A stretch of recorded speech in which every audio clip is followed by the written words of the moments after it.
요즘에도 보면 부모님의 사랑이 잘못된 방식으로 표출되는 것들을 우리가 종종 볼 수 있습니다. 그래서 사회적인 논란이 되는 그런 일들도 종종 생기는 것 같아요. 최근에도 자녀가 학교나 또래 관계에서 어려움을 겪는다는 이유로 부모님이 직접 나서서 문제를 해결하려고 상대 학생을 만나거나 아니면 학교 측에 과도하게 항의하거나 또 감정적으로 이 학생들을 대응하면서 문제가 커진 사례들을 우리가 종종 뉴스를 통해서 접하게 됩니다. 별로 좋지 않은 일들이죠. 처음에는 자녀들을 보호하려는 그런 마음으로 시작된 일이지만 결국 상황이 점점 악화되는 것을 볼 수 있습니다. 그리고 관계가 더 나쁘게 깨지는 것을 우리가 또 볼 수가 있습니다. 이것을 보면서 우리가 다시 한번 생각해 보게 됩니다. 자녀를 향한 사랑은 분명히 귀하고 너무나도 소중하지만 그 사랑이 바른 기준과 그리고 방향 위에 서 있지 않으면 오히려 더 큰 문제를 만들 수 있다는 것을 우리가 알게 되었죠. 우리나라 부모님들의 사랑이 정말 대단합니다. 정말 너무나도 놀라운 그런 사랑을 가지고 계시죠. 자녀를 위해서면 예전부터 어떤 고생도 마다하지 않는 것들이 우리 부모님들이었습니다. 자녀의 공부와 성공을 위해서는 기꺼이 자신의 삶들을 그리고 자신을 기꺼이 희생하고 헌신할 수 있지 않습니까? 이런 부모들의 열정과 사랑과 그리고 이 섬기려는 이런 모든 것들은 정말 너무나도 대단합니다. 귀합니다. 그런데 문제가 있어요. 그런데 문제는 뭐냐 하면 그 사랑이 바른 가치관 안에 딱 서 있지 아니하면 이 바른 가치관 안에 세워지지 않을 때 문제들이 발생한다는 것입니다. 사랑이 분명히 있습니다. 그러나 기준은 흔들리게 된다는 것이죠. 결국 자녀들이 그 기초 위에 바르게 서지 못하는 일들을 우리가 만나볼 수 있습니다. 실제로 오늘날 많은 청소년들의 문제를 들여다보면 그 배경에 부모의 영향이 적지 않게 묻어 있는 것을 또 우리가 볼 수 있어요. 요즘에 부모들의 모습을 보면 이런 특징이 있습니다. 지식은 있습니다. 요즘에 많이 배우잖아요. 그죠? 그런데 지혜가 부족한 것들을 우리가 발견하게 됩니다. 그리고 돈은 있습니다. 요즘에 나라가 점점 더 잘 살아지고 있잖아요. 그러나 인격이 부족한 모습들을 우리가 쉽사리 발견할 수 있습니다. 그리고 권세가 있습니다. 그러나 덕이 부족한 것을 우리가 또한 느낄 수가 있어요. 그리고 힘은 있습니다. 그러나 그 안에 바르게 된 신앙이 없는 모습들을 우리가 발견할 수 있다는 것입니다. 너무나도 안타깝지 않습니까? 자녀를 지식으로 키우려고 노력하고 돈으로 해결하려고 애를 쓰면서 힘으로 다스리려고 하는 모습들이 혹시나 우리 안에는 있진 않는지요. 그러나 우리 하나님께서는 우리에게 이렇게 말씀하지 않았습니다. 우리가 어떻게 하면 자녀를 바르게 그리고 하나님 안에서 잘 키울 수 있을까요?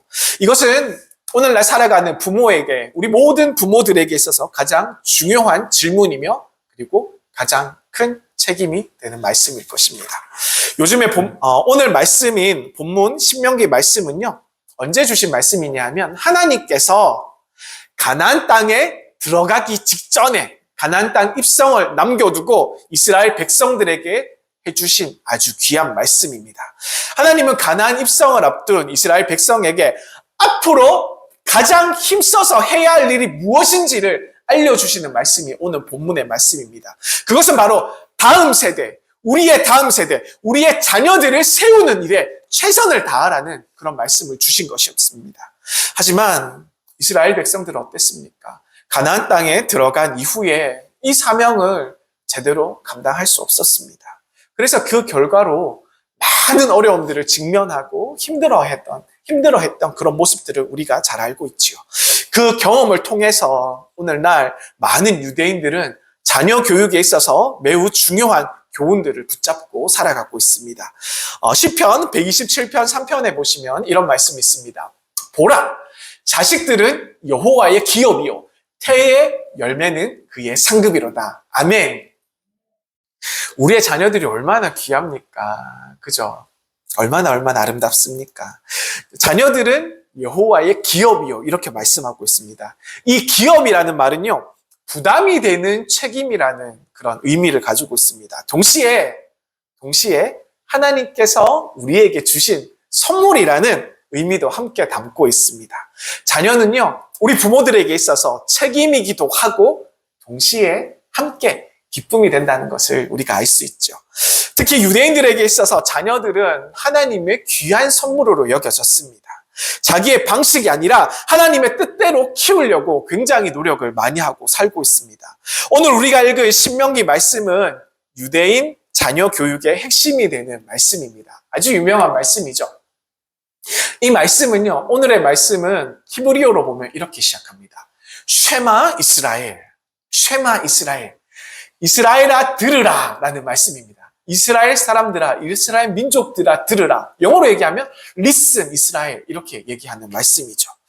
하나님은 이스라엘 백성에게 먼저 요구하셨던 것은 들으라. 내 말씀을, 내 이야기를 잘 들으라 라고 이야기한 것이었습니다. 그렇다면 우리 하나님께서 오늘 이 구세군 문경영문 성결의 예배를 지키러 오신 우리 모든 부모들에게 들으라고 하신 이 말씀의 내용은 과연 무엇이겠습니까? 이것은 오늘 특별히 우리 부모된 우리 모두에게 주어진 말씀인 줄 믿으시길 바랍니다. 첫 번째로 먼저 말씀드립니다. 먼저 부모가 하나님을 한 분으로 하나님을 사랑하고 섬기라고 우리 하나님께서는 말씀하고 계십니다.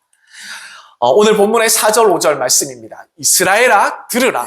우리 하나님 여호와는 오직 유일한 여호와시니 너는 마음을 다하고 뜻을 다하여 힘을 다하여 내 하나님 여호와를 사랑하라. 아멘. 이렇게 우리에게 말씀하십니다. 이 말씀은요, 우리 부모님이 먼저 하나님을 잘 섬기라고 말씀하고 계십니다. 하나님을 사랑하며 섬기는 부모가 되어라 라고 말씀하시는 것입니다. 이것은요, 하나님께서 우리 부모에게 주시는 명령인 줄 믿으시길 바랍니다. 부모가 자녀를 키우기 이전에 먼저 우리가 하나님 아버지를 고백해야 됩니다. 그리고 우리가 하나님을 사랑하며 섬기는 사람이 먼저 되어야 된다는 것이죠. 왜 자녀 교육에 대해서 우리 하나님께서는 말씀하시면서 먼저 하나님과의 우리와의 관계를 말씀하셨을까요? 자녀 교육은요. 그것은 왜냐하면 자녀 교육은 말로 하는 것뿐만 아니라 우리 부모들의 삶을 통하여서 전해지는 것이기 때문입니다. 자녀는 어떻습니까? 우리 부모의 모습을 보고 고스란히 그것을 담고 배워나가지 않습니까? 그렇다면 부모가 자녀에게 보여줄 가장 중요한 모습은 무엇이겠습니까? 돈 많은 부모의 모습입니까? 아니면 명예가 있는 부모의 모습입니까? 아니면 권세가 있는 부모의 모습입니까? 다 아니지 않습니까? 하나님을 사랑하고 하나님을 섬기는 부모의 모습인 줄 믿습니다. 부모가 먼저 하나님을 진심으로 사랑하고 섬길 때 그 믿음이 우리 자녀들에게 자연스럽게 전해지는 것입니다. 그래서 자녀가 그 믿음 안에서 바르게 믿음으로 자라날 수 있다는 것이죠. 잘해라, 잘해라, 잘해라 이 말 100번의 말보다 부모가 먼저 하나님을 사랑하고 마음을 다하여 뜻을 다하여 힘을 다하여 우리 하나님을 사랑하는 모습을 보인다면 이것보다 더 큰 교육이 어디 있겠습니까? 자녀들은요, 부모의 말과 행동을 그대로 답습하고 배워나가는 것이기 때문입니다. 저도 자녀를 키우면서 그것을 항상 많이 느낍니다. 아이들에게 식탁에서 항상 이야기합니다. 감사하며 먹어라. 기도하고 먹어라. 그리고 밥을 남기지 말고 감사하면서 먹어라. 이렇게 얘기합니다. 어느 날 제가 밥을 먹다가요, 밥을 남겼습니다. 그러니까 우리 둘째 딸 주아가 저한테 아빠는 왜 밥을 남겨요? 저한테는 밥을 다 먹으라 그러면서 아빠는 왜 밥을 남기는 거예요? 이렇게 얘기하는 것입니다. 그리고 제가 밥을 먹다가 제가 반찬이 맛이 이상하다고 우리 아내에게 투정을 부렸습니다. 그러니까 우리 둘째가 또 하는 말이 왜 아빠는 왜 감사하지 않아요? 이 말을 저에게 딱 전해주는 것입니다. 이처럼 부모의 모습은 그대로 자녀에게 영향을 주는 것이지 않습니까? 부모가 하나님을 먼저 가장 먼저 하나님을 중심에 두고 진심으로 섬기는 모습을 우리가 우리 자녀들에게 보여준다면 자녀도 그것을 자연스럽게 따라가는 것입니다. 물론 이런 모든 모습들은 하루아침에 완성되는 것이 아닙니다. 점점 그렇게 변화가 되어가는 그런 모습들이죠. 영문 안에서 보면요, 우리 믿음이 좋은 우리 부교님들, 우리 정교님들, 그리고 좋은 분들을 보시면 똑같습니다. 좋은 부모 아래에서 자란 그런 분들을 보시면 그분들의 자녀들도 마찬가지. 결국은 그 신앙을 이어서 열심히 하나님을 섬기는 모습을, 바르게 하나님 뜻 안에서 살아가려는 그런 모습을 우리는 쉽게 발견할 수 있습니다. 성경에도 같은 모습을 우리가 볼 수 있습니다. 아브라함이 거짓말을 했어요. 그죠? 그것을 보고 또 나중에 보면 그의 아들 이삭도 같은 거짓말을 하는 것을 우리가 성경을 보면서 읽을 수 있습니다. 그리고 또 야곱도 또 아버지를 속이는 그런 모습을 우리는 성경을 통해서 또 알 수가 있습니다.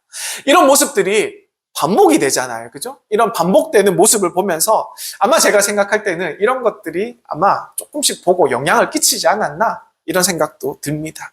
그래서 부모는요, 자녀들 앞에서 더욱더 이런 행동이나 이런 언행들을 조심해야 됩니다. 내가 하는 말과 행동이 그대로 우리 자녀들에게 영향을 끼쳐주기 때문입니다.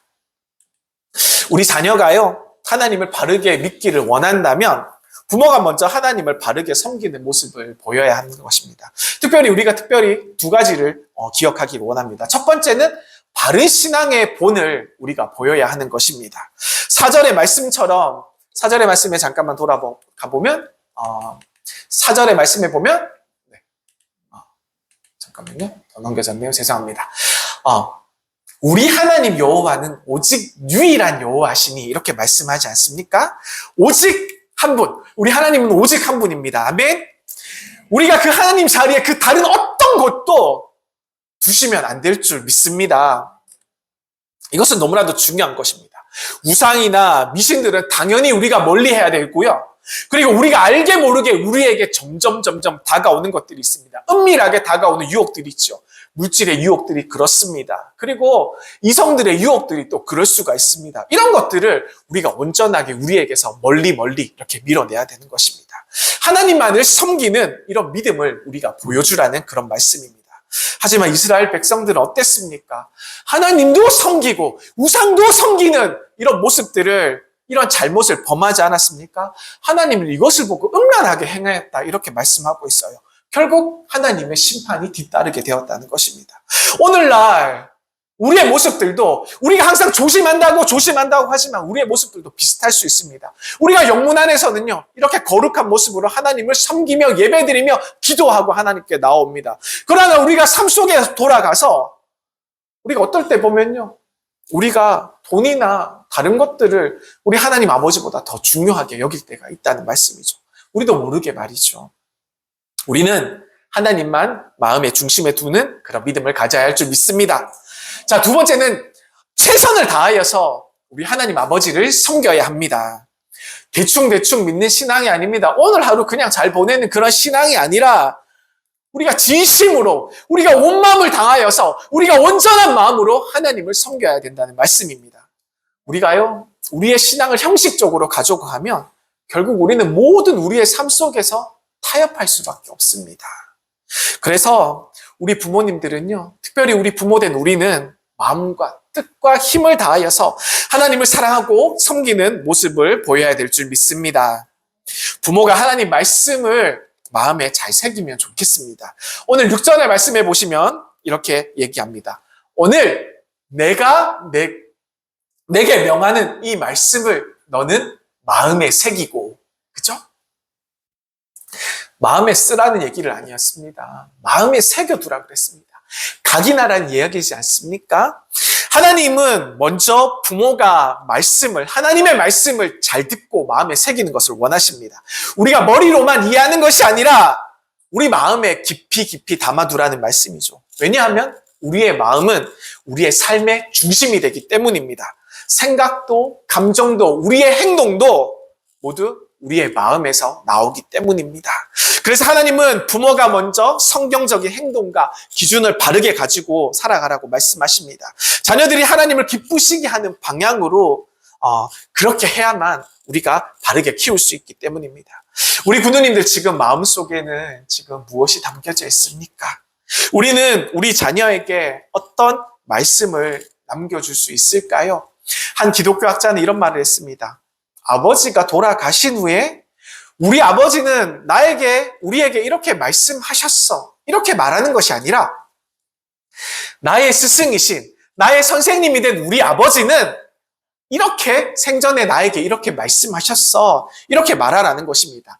이 말씀은 무슨 뜻이냐면요. 하나님 말씀이 있는 아버지, 어머니가 되라는 말씀입니다. 그냥 아버지 어머니로 사는 것이 아니라 우리가 항상 우리 마음에, 우리 말 속에, 우리의 행동 속에 하나님의 말씀을 품고 있는 아버지 어머니가 되라는 말씀입니다. 요즘 가정에 큰 문제가 있습니다. 그것은 뭐냐면 세대 차이입니다. 부모와 자녀 사이의 생각과 삶의 방식이 너무나도 동떨어 있는 것을 우리가 느낄 수 있습니다. 그 안에 세대 차이로 인해서 갈등을 느끼게 되죠. 이것은 격차가 점점 벌어집니다. 부모가 말하면 자녀가 이렇게 얘기합니다. 그건 옛날 방식이에요. 세대 차이 나네요. 요즘 세대들은 그렇게 얘기하면 몰라요. 이런 얘기를 우리가 종종 듣습니다. 자녀에게 조언하면 요즘 세대를 잘 몰라서 그래요. 저희 아들이 저한테 그래요. 심지어 같은 세대 안에서도 차이를 느끼는 것이 요즘 세대입니다. 우리 주아가 얘기하면 우리 준아가 세대 차이 난다 이렇게 얘기할 때가 있어요. 놀랍지 않습니까? 자, 그런데 유대인들은 다릅니다. 세대가 달라져도 세대가 변하여도 기준은 크게 흔들리지 않기 때문입니다. 그 이유는 이 유대인 모두는요, 모두 다 같은 말씀을 그 마음에 품고 그 중심에 두고 그 삶을 살아내려고 노력하기 때문입니다. 유대인들은 어떻겠습니까? 나라를 잃고 모두 다 세상 가운데 흩어져서 살았습니다. 오랜 시간 나라가 없이 흩어져 살았지만 유대인들이 다시 모여졌을 때 팔레스타인 지역의 유대인들이 다시 함께 이스라엘을 만들었을 때 언어와 생각 그리고 생활 방식들 이런 것들이 크게 다르지 않았습니다. 왜냐하면 그들의 중심에는 하나님의 말씀이 있었기 때문입니다. 우리가 배워야 할 점은 이것입니다. 유대인들은 성경을 매우 사랑했고 계속해서 배우며 살아가기를 원했습니다. 그래서 부모들이 먼저 그 모습을 보여주었기 때문입니다. 유대인들은요, 사람의 마음은 하나님의 말씀을 담는 그릇이라고 이렇게 생각한다고 합니다. 그래서 유대인 부모가 자녀가 성장되었을 때 우리가 가진 이 성경을 가장 훌륭하고 가장 위대한 유산으로 남겨주기를 소망한다고 그렇게 이야기해요. 말씀을 전해주기 위해서 우리 부모가 먼저 그 말씀을 사랑하고 그 말씀을 마음에 새기는 것입니다. 마음에 새겨 넣는 것입니다. 그렇게 한다면 하나님의 말씀을 마음에 새기면서 우리에게 어떤 유익이라도 발생하지 않겠습니까? 첫 번째로 마음이 강해집니다. 우리가 마음이 강해지고요. 두 번째로 흔들리지 않는 믿음이 생기게 됩니다. 그리고 어떠한 상황 속에서도 두려워하지 않고 지혜로운 그런 마음으로 살아가게 된다는 것입니다. 지식은 그냥 단순하게 정보를 전해주는 것에 불과하지만 지혜는요, 우리 자녀들에게 있어서 어떻게 앞으로 살아가야 될지에 대해서 바른 길잡이가 되는 것입니다. 세상의 지식은요, 시대가 지나면 변합니다. 우리가 알고 있었던 조그마한 지식이 지금은 필요 없을 때가 너무나도 많아요. 그러나 하나님의 말씀은 어떻습니까? 시대가 변하여도 그 말씀은 영원히 변치 않는 것을 우리는 너무나도 잘 알고 있습니다. 그 살아 역사하시는 하나님의 말씀을 우리 마음에 담으면 우리의 삶이 점점 더 지혜로워지고 우리의 자녀들이 하나님을 점점 더 닮아가는 것입니다. 지혜로운 부모는 자녀들에게 큰 힘이 됩니다. 우리의 삶의 모습에서 우리가 조금 부족해도 괜찮습니다. 우리가 나이가 들어서 우리가 연약한 모습을 보여도 괜찮습니다. 우리에게 재물이 부족해서 우리가 돈이 부족해도 괜찮습니다. 우리가 지식이 부족해도 우리가 못 배워서 그런 것이 있을지라도 다 괜찮습니다. 우리가 힘이 없어서 우리가 권세가 없어서 이런 모습 우리에게 있을지라도 다 괜찮은 것입니다. 우리는 말씀의 지혜가 있는 부모가 되시기를 간절히 축복드립니다. 그래서 우리 모두가 성경을 힘써 배우기를 간절히 소망드립니다. 몇 해 전에 우리나라 사람들의 독서 습관에 대해서 내용을 한번 읽어본 적이 있습니다. 조사에 따르면 우리나라 성인들은 연간 1년에 한 3권에서 4권 정도의 책을 본다고 합니다. 성인들의 독서 시간은 OECD 국가 중 평균의 10분의 1 정도 수준이고요. 성인들 4명 중에 1명은 1년에 책 한 권도 읽지 못한다는 분들이 너무나도 많았습니다. 그에 반하면요, 미국은 평균 한 달에 6.6권의 책을 읽고 일본은 6.1권의 책을 읽는다고 합니다. 비교하면 우리나라는 약 0.8권 정도 수준이라고 합니다. 이런 현실은요, 우리가 한번 생각해 보길 원해요. 성경을 읽고 묵상하는 모습에서도 우리가 비슷하게 나타날 수 있다는 것이에요. 그런데 유대인들은 틀리다고 합니다. 대학을 졸업한 후에도 계속해서 공부를 하려고 합니다. 성경을 배우고 그리고 일반 학문도 열심히 배워간다고 합니다. 평생 책을 가까이 두고 살아가려고 노력한다고 해요. 그래서 유대인 속담에는 이런 말이 있습니다. 옷을 팔아서라도 책을 사라고 이렇게 가르친다고 해요. 유대인들이 공부하는 이유는 단순히 성공하거나 돈을 많이 벌기 위해서가 아니라 하나님의 진리를 찾고 그것으로 인하여서 세상에 기여하기 위해서, 세상에 빛이 되는 삶을 살아가기 위해서 이런 사명을 가지고 살고 있다고 합니다. 그래서 우리가 너무나도 잘 알고 있다시피 미국에서 노벨상 받은 사람들 중에서 가장 많은 사람들이 상당수가 유대인 민족들이고요. 그리고 세계 주요 대학교의 교수들 가운데 많은 유대인들이 또 포함되어 있고 미국의 명문 중고등학교 이런 교사들 중에서도 많은 사람들이 유대인이라고 합니다. 저는 우리나라 부모 가운데서도 좋은 본이 되시는 그런 분들이 많이 계십니다. 그런 분으로 한 명을 꼽자면 강영우 박사님을 소개하고 싶습니다. 중간에 계시는 분 강영우 박사님이십니다. 이분은요, 제가 일부러 아들들과 있는 사진을 준비하려고 지금 특징을 잘 모르시겠지만 이분은 앞을 보지 못하는 시각장애인입니다.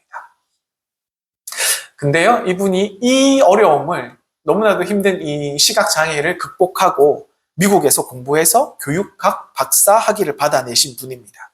그리고요, 미국 백악관 국가장애위원회 정책차관모를 지내셨고 미국 백악관 종교사회봉사 부분의 자문위원으로도 이렇게 지내셨던 분입니다. 지금은 돌아가셨어요.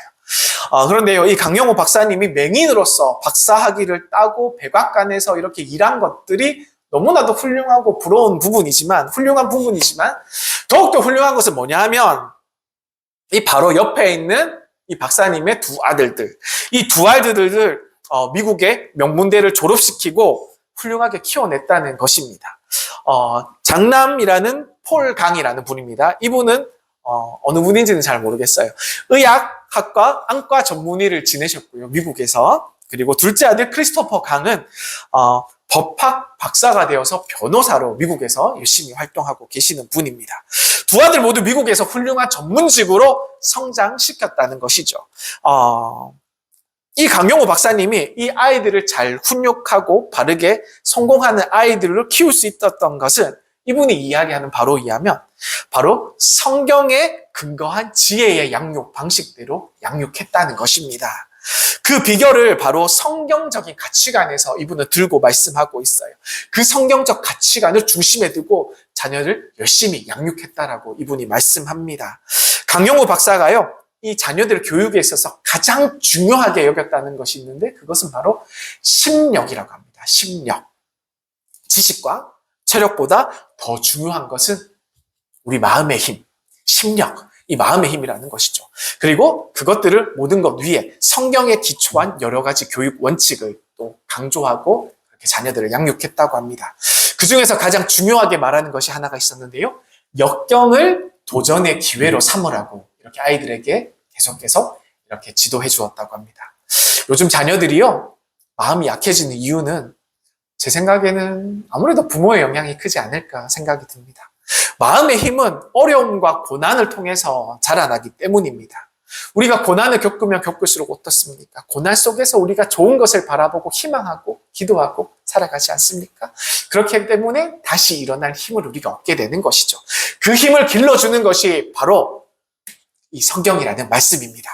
그래서 말씀을 배우고 삶을 적용하면서 그러한 삶을 살아가는 우리 모두가 되시기를 축복드립니다. 우리 부모가 먼저 건전한 생각과 그리고 믿음을 가지면서 우리 자녀들도 바르게 건강하게 양육하라는 것입니다. 자, 그리고요, 부모가 자녀를 바르게 가르쳐야 될 줄 믿습니다. 7절에서 9절까지 말씀 제가 읽어드리겠습니다. 내 자녀에게 부지런히 가르치며 집에 앉았을 때든지 길에 갈 때든지 누워있을 때든지 일어날 때든지 이 말씀을 강론할 것이며 너는 그것을 내 손목에 메어 기호로 삼으며 내 미간에 붙여 표로 삼고 또 내 집 문설주와 바깥문에 기록할지니라. 아멘.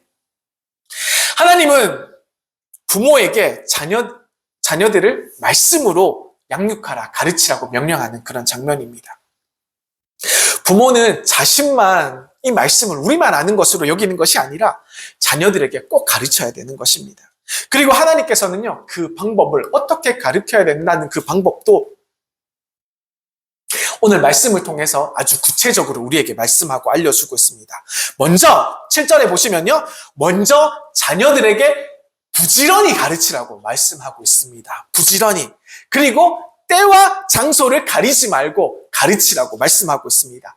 우리가 집에 있을 때에든지, 우리가 길을 갈 때에든지, 우리가 누워 있을 때에든지, 우리가 일어날 때에든지, 우리가 언제 어디서나 어디에 있든지 말씀을 가르치라고 하는 것이죠. 그리고 또 말씀하십니다. 또 눈에 보이게 가르치라고 말씀하십니다. 손목에 매며, 그리고 이마에 붙여서 이 말씀을 늘 가까이 두고 가르치라고 말씀하시는 것이죠. 기억하라는 것입니다. 그리고 집 문설주와 바깥문에 딱 붙이고 기록하라고 말씀하셨습니다. 이것은 뭐냐면요, 언제든지 말씀을 바라보고 살아가라는 그런 말씀입니다. 이 말씀을 좀 더 쉽게 생각해 보면 이런 말씀입니다. 먼저 손목에 매라는 말씀은 뭐냐면요, 말씀을 삶으로 실천해 내라는 것입니다. 손은 어떻습니까? 우리가 모든 행동을 하는 귀한 손이지 않습니까? 그러므로 하나님의 말씀을 듣는 데서만 그치지 말고 실제 우리의 삶에서 그것을 실천하며 살아가라는 말씀입니다. 그리고 우리의 삶의 기준이 말씀이 되어야 된다는 것이죠. 무엇을 하든지 내 생각대로 하지 말고 말씀에 맞춰서 살펴보고 기도하고 자녀들을 그렇게 양육하라는 것입니다. 그리고 다음에는 이마에 붙이라고 말씀하셨습니다. 이마에 붙이라는 말씀은 뭐냐면 우리의 생각과 우리의 마음의 중심을 하나님께 맞추어 두라는 것입니다. 사람의 생각이 우리의 삶의 방향을 결정하지 않습니까? 그래서 우리는 하나님이 중심이 되는 생각을 가져야 할 줄 믿습니다. 하나님이 없는 중심을 가진 그런 삶을 살아가는 것이 아니라 하나님의 중심에 두고 살아가는 믿음의 자녀라고 가르치라는 것이죠. 마지막으로 물설주에 딱 붙이라는 말씀은요, 가정 안에서는 늘 말씀이 있어야 된다는 뜻입니다. 가정이 말씀의 중심으로 늘 바르게 세워져야 된다는 것입니다. 그래서 집안에서 늘 하나님의 말씀을 바라보고 우리 하나님의 말씀을 듣고 그 말씀을 기억하며 살아갈 수 있도록 우리가 해야 되는 것입니다. 그렇게 할 때에 우리들의 가정이 말씀 위에 온전히 세워질 줄 믿습니다. 하나님은 우리 부모가 자녀들에게 가장 중요한 선생님이 되라는 말씀입니다. 그리고 우리의 가정은요, 우리 아이들에게 있어서, 우리의 자녀들에게 있어서 가장 중요한 교육의 현장이 되기 때문입니다. 부모된 우리에게 있어서 가장 큰 책임 중에 하나는 자녀들을 말씀으로 잘 양육하는 것이기 때문입니다. 왜냐하면 그렇게 해야지 우리의 자녀들이 말씀 안에서 그 말씀을 기초로 토대로 하여서 하나님 안에서 바르게 자라나갈 수가 있기 때문입니다. PPT 한 장 더 넘겨보겠습니다. 6장 4절에 보면요, 또 이렇게 말씀하십니다. 또 아비들아, 너희 자녀를 노엽게 하지 말고 오직 주의 교훈과 훈계로 양육하라. 자, 이것이 참 힘듭니다. 그죠? 노엽게 하지 말고, 이 부분이 참 힘든 부분이죠. 자, 그러나 우리가 애써서 힘써서 우리 자녀들을 가르쳐야 됩니다. 부모가 먼저 가정에서 자녀들을 말씀으로 바르게 가르치고 인도하라는 것이지 않습니까? 여기서 중요한 것은 이 과정들이 모두 다 스스로 저절로 이루어지지 않는다는 거예요. 저절로 자연스럽게 생성되지 않는다는 것입니다. 어떤 부모들은요, 자녀들에게 그렇게 이야기합니다. 특히 믿지 않는 부모들이 많이 얘기해요. 신앙은 자유다. 너네가 선택할 수 있다. 너희 마음대로 할 수 있다. 이렇게 얘기합니다. 그러나 우리 하나님께서는 그렇게 말씀하지 않습니다. 우리의 신앙은요, 반복적으로 가르쳐야 되고 우리의 반복적인 훈련을 통해서 자라나게 되는 것이기 때문입니다. 자녀는 저절로 말씀을 외우지 않습니다. 말씀 외우는 것이 얼마나 힘듭니까? 또 이 성경책이 우리가 마음이 없을 때는 이 성경책이 너무나도 읽기 어렵지 않습니까? 그래서 부모된 우리가 항상 도와주고 이끌어줘야 되는 것입니다. 성경을 묵상하는 것도 마찬가지죠. 부모가 가르치며 항상 함께 보고 항상 말씀이 바르게 잘 읽고 있는지 이것을 양육하라는 것이죠. 점검하라는 것이죠. 그리고 가정에서 우리 모두가 자녀들과 함께 예배드리는 것, 이것도 너무나도 중요한 것입니다. 이렇게 우리가 열심히 노력합니다. 이렇게 열심히 우리가 자녀들을 말씀으로 가르치고 성경 안에서 바르게 노력합니다. 그런다고 해서 우리 자녀들이 한 번에 변화되지 않잖아요. 그죠? 그래서 우리가 힘듭니다. 그래서 변화가 나타나지 않을 수도 있지만, 그러나 우리가 포기치 않고 사랑으로 계속 노력하고 반복하다 보면 결국 열매가 맺히게 되는 것입니다. 사랑하는 우리 군인들 믿으시길 바랍니다. 그래서 부모된 우리에게 인내와 참을성이 너무나도 필요한 것입니다. 이 그림은요, 감리교 창시자였던 존 웨슬레의 가정의 모습입니다. 존 웨슬레의 어머니 수잔나는 자녀의 똑같은 잘못을 고치기 위해서 같은 말을 무려 20번이나 이렇게 반복해서 이렇게 양육하고 가르쳤다고 합니다. 남편이 사무엘 웨슬레가 기가 막혀서 물었습니다. 아니, 당신 어떻게 그렇게 20번이나 잔소리를 이렇게 똑같은 말을 이렇게 할 수 있단 말이요? 이렇게 가르칠 수 있단 말이요? 이렇게 물어보니까, 이렇게 이야기하니까 이 수잔나가 이렇게 얘기했습니다. 여보, 만약 제가 19번만 이야기하고 멈췄으면 우리 아이들은 변화하지 않을 수도 있었어요. 이렇게 얘기한다는 것이었죠. 이처럼 힘들죠. 이렇게 끊임없이 똑같은 얘기를 반복하는 자체가 너무나도 어렵지 않습니까? 자녀들에게. 이처럼 포기치 않고 끝까지 가르치는 인내가 필요하다는 말씀입니다. 그래서 그렇게 할 때에 우리 가정에서 말씀으로 잘 훈련된 우리의 자녀들은 어디를 가든지 흔들리지 않는 믿음 안에서 바르게 성장할 수 있다는 것이죠. 그리고 꼭 기억해야 될 것이 있습니다. 자녀를 위해서 날마다 기도해야 된다는 것입니다. 눈물로 하나님께 나아가야 된다는 것입니다. 우리 하나님께 맡겨야 된다는 것입니다. 그럴 할 때에 하나님께서 우리의 자녀들을 책임지시고 인도해 주실 줄 믿습니다. 이것을 믿고 나가는 우리 사랑하는 부모님들 되시기를 축복드립니다. 한 장 더 보여드릴게요. 조금 더 옛날 그림입니다. 이 그림은 조금 더 있다가 누군지 말씀드릴게요.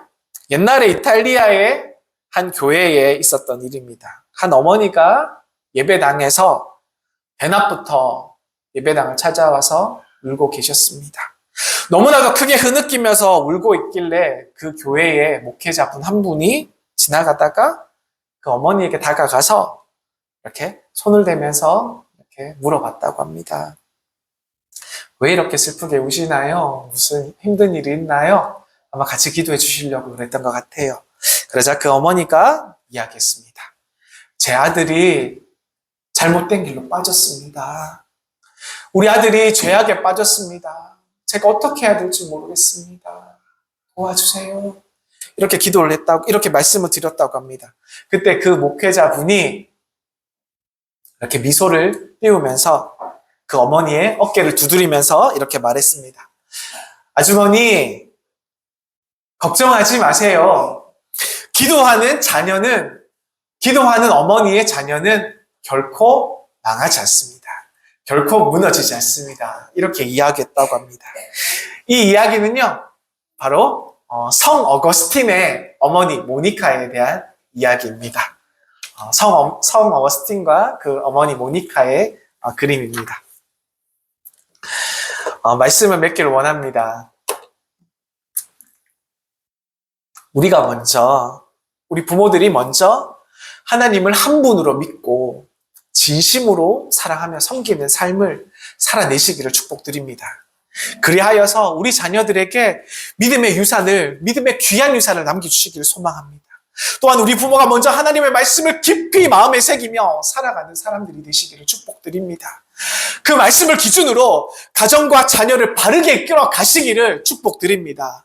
무엇보다 우리 자녀들에게 하나님의 말씀을 꾸준히 가르치고 사랑으로 양육하는 부모님이 되어 주십시오. 그렇게 할 때에 우리의 자녀들이 하나님을 믿는 자녀로 성장하게 될 줄 믿습니다. 사무엘과 같이, 그리고 요셉과 같이, 다니엘과 같이, 에스더와 같이 험한 세상 속에서도 시대를 살리고 하나님께 영광을 돌리는 주님의 귀한 일꾼으로 우리의 자녀들이 쓰임받게 될 줄 믿으시며 나아가시기를 주님의 이름으로 축복드립니다. 기도하시겠습니다.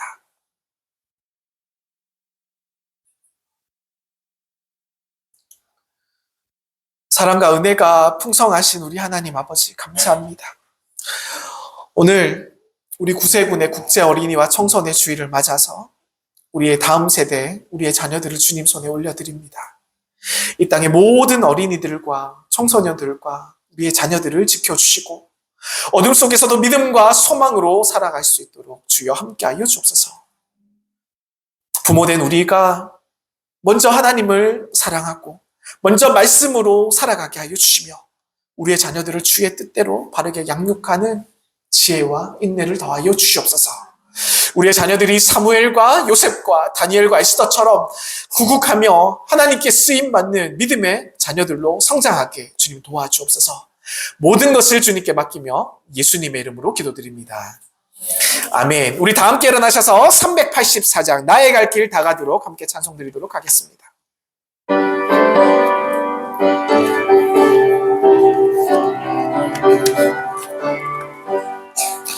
나의 갈 길 다가도록 예수 인도하시니 내 주 안에 있는 긍휼 어찌 의심하리요. 믿음으로 사는 자는 하늘 외로 받겠네. 무슨 일을 만나든지 만사 경통하리라. 무슨 일을 만나든지 만사 형통하리라. 나의 갈 길 다가도록 예수 인도하시니 어려운 일 당할 때도 족하는 애 주시네. 나는 심히 고단하고 영혼 매우 가라나 나의 앞에 반석에서 샘물 나게 하시네. 아멘. 나의 앞에 반석에서 샘물 나게 아멘. 나의 갈 길 나가도록 나의 갈 길 나가도록 예수 인도하시니 그의 사랑 어찌 큰지 말로 알 수 없도다.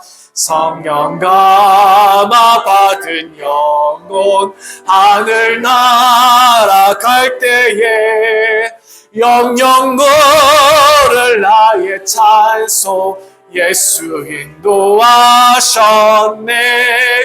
영영 물을 나의 찬송 예수 인도하셨네. 아멘.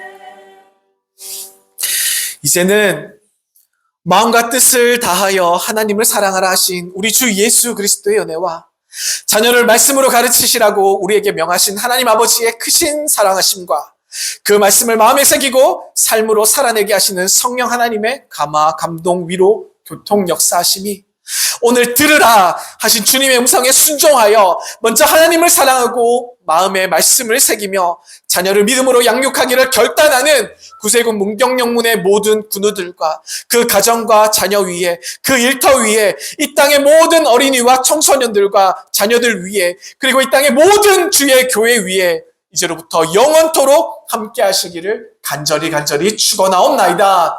아멘.